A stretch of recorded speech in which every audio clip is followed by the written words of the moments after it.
parents out there, what could be more interesting than talking about different ways that you can screw up your kids?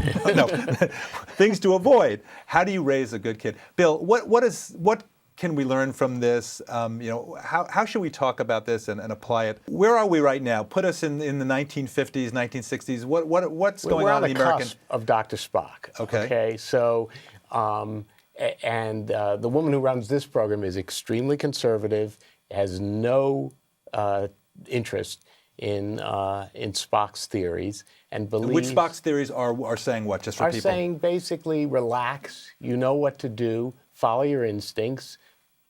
Stay away from rigid protocols with your children. And she's all into everything happens on time, in its manner, in order. Doesn't matter if the baby's screaming. If the nap's supposed to end at 1 o'clock, it's going to end at 1 o'clock, even if that means the baby's going to scream for the last half hour of that nap. Now, she thinks that's the right thing to do. Absolutely. Lisa, at the time, you're of course, I know what you do with novels. You do the deep, deep, deep dive. So at the time, you learned everything there is to know about raising children, about child-raising theory, et cetera, et cetera. Take us back a few decades and talk to me. You were saying earlier about how kids used to be raised in the earlier part of the century. Well, there's a wonderful book actually called Raising America that was written by a woman named Ann Hulbert, and she gives an extraordinary history of child-rearing theories in America.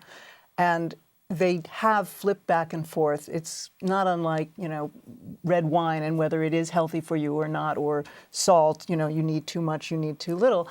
There's a swing that takes place in child-rearing theories. In the 30s, the most popular by far was a doctor named Watson, who I presume, whose basic theory was, just as Bill says, you have to do everything exactly on schedule. You should not coddle. You should not pick up your child unless you absolutely have to.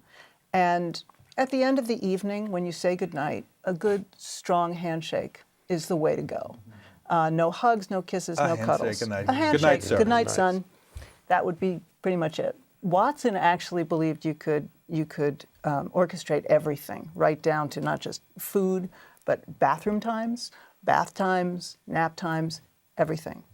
So Martha, who is the woman who runs the program in this novel, is basically a Watson person. She's grown up with that sort of thing as her assumption. Martha likes the idea that you only know what Martha tells you, you know, and what you can learn from the books and what ages and decades of practice have shown.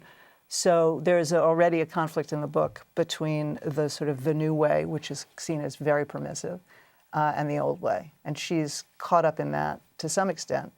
Henry is the product of the conflict, but he's also simply the product of the bizarre system in which he's this cocktail, this hors d'oeuvre tray that's being passed around from one person to the next.